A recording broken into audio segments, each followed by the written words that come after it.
Hai kita semua, kali ni saya share resepi kek marble yang diberi nama The Daun Hijau.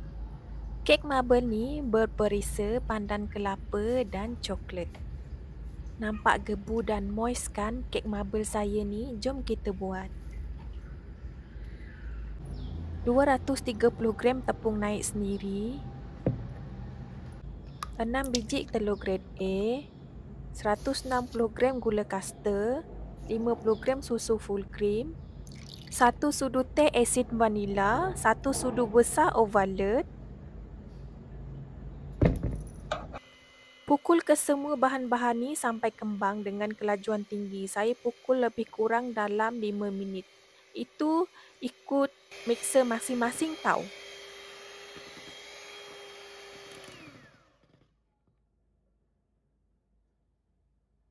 Kalau dah kembang putih gebu macam ni, baru masukkan 160 gram butter yang telah dicairkan. Butter ni dah suam-suam kuku tau. Butter ni saya timbang dulu baru saya cairkan. Gaul sekejap je dengan kelajuan rendah, lepas tu baru gaul guna spatula macam saya buat dalam video ni. Jangan terlebih gaul tau, nanti kek jadi bentat. Sapukan bawah loyang 8x8x3 dengan margarin. Lepas tu bawah loyang tu alaskan guna kertas baking. Keliling loyang tu saya tak sapu pun dengan apa-apa butter ataupun margarin.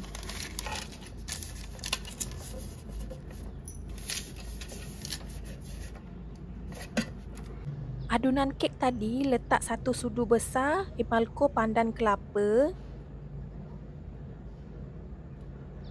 setengah sudu besar coklat emalco.